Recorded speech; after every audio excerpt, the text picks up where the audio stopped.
السلام عليكم ورحمة الله وبركاته.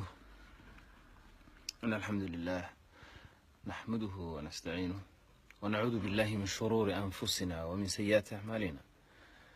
من يهد الله فهو المهتد ومن يضلل فلا هادي له، وأشهد أن لا إله إلا الله وحده لا شريك له. وبعد، الحمد لله الحمد لله الحمد لله. إلهي baa mahadle. waxaan halkan ka salaamayaa dhammaan ummadda Soomaaliyeed baan halkan ka salaamayaa. waxaan si gaar ah u salaamayaa shacabweynaha reer Soomaaliland ee dulman ee maalin kasta qadiyadoodii iyo goonistagoodii god madow lagu sii ridayo.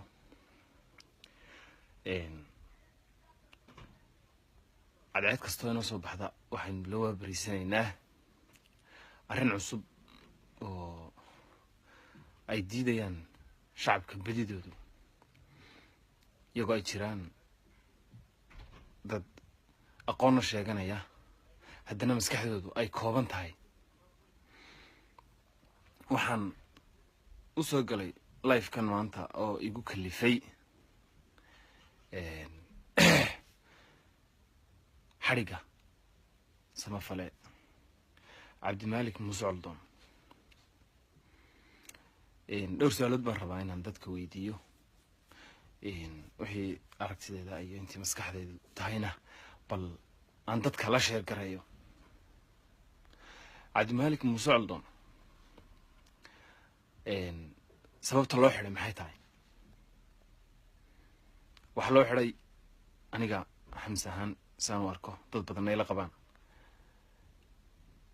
leesh aad xamar u tagtay cabdimaaligow ayaa loo xidhay oo aad farmaajo u taageertay. cabdimaalik hadduu farmaajo taageero, hadduu midnimo Soomaaliyeed rabo, waa hal qof. qadiyadda Somaliland marnaba ma hor istaagi karo. si badheedhana cabdimaalik uma idhaahdo haddii ay xitaa uu caddaysan la odhan la midnimo Soomaaliyeed baan rabaa, uma idhaahdo. waxaan aaminsanahay kuwa xidhay inuu ka wadanisan yahay cabdimaalik.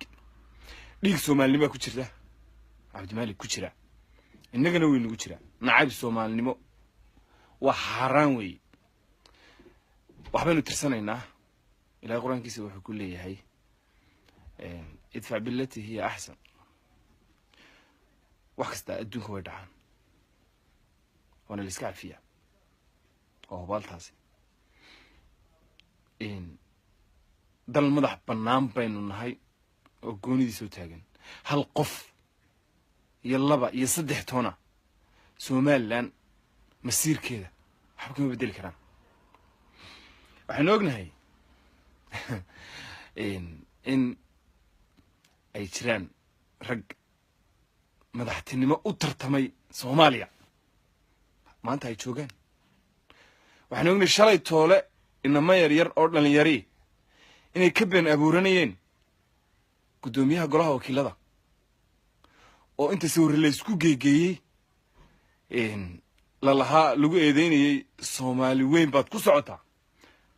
waxaynu maanta ognahay heshiiska hala soo galay in dowladdii dhacday xasan sheekh ay saxeexday. heshiiska maanta saldhigga militariga imaaraadka ee jujuubka lagu mariyey in waxba ay Soomaaliya ku baysakaraysan yihiin baynu ognahay. cabdimaalik loo xidhayaa marka leesh loo xidhayaa? niman xilal ka soo hayay Soomaaliya ayaa maanta ku jira axsaabta qaranka. waxa aan wax lala yaabo ku tilmaamaya dhalinyarada meel kasta joogta ee kule waxaanu taageersannahay cabdimaalik muuse coldoon xadhigiisa. Somaliland muxuu u faa'iideynayaa cabdimaalik xadhigiisu? tegitaanka cabdimaalik xamar maxay Somaliland yeelaysaa? maxay yeelaysaa? waxaan anigu arkaa in dadka maskaxdoodii la caayayo. Somaliland haddii runta la isu sheegayo aqoonteedu waa qabyaalad. nin walba reerkiisuu taageeraa, ka reerkiisa ayuu taageeraa.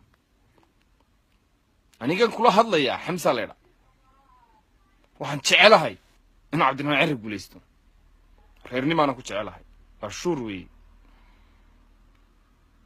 إنك كان موسى يسكريركي إنه موسى تعليها واحد مركا ما أنت إلهي من لنا هدين هاي رير سومال لان عبد الملك نوحنا الله عبد الملك هلا يسكسي دايو هلا يسكفصحو inkastoo dahan ciid dhegeysaneyn waxa aan aad uga tiiraaysanay dhalinyarta meel kasta joogta ee kule Cabdi Maalig Muuse Coldoon waan taageersan xarigiisa maxaad ku taageersan Cabdi Maalig xarigiisa maxaa loo xidhxidh waayay nimanka xilalka ka soo qabtay Soomaaliya ya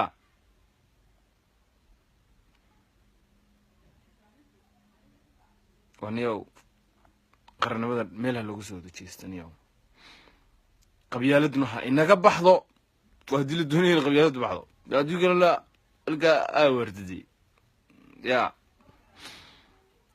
waxaan salaamayaa dhamaan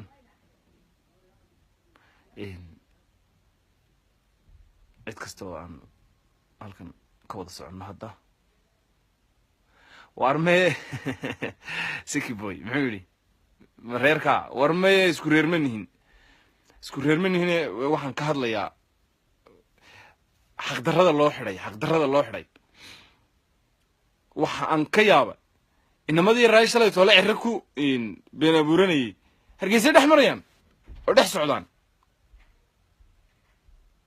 maxaa wax looga hadli waay oo loo xidhi waay Cabdi Maalig dad reerkiisa doonaysana Cabdi Maalig waa reerka xukuumadda Soomaaliland maanta ka taliya weeyaan ya marka videogan iyo live-kan waxa igu kalifay Facebook baan arkay dad badan oo leh waanu taageersanay waliba xabsi daayin waa reeda Cabdi Maalig gormal ka gaaray miyaanu hay ninkii masaakiinta caawin jiray Cabdi Maalig farmaajo sheegtay cid doonu taageeraya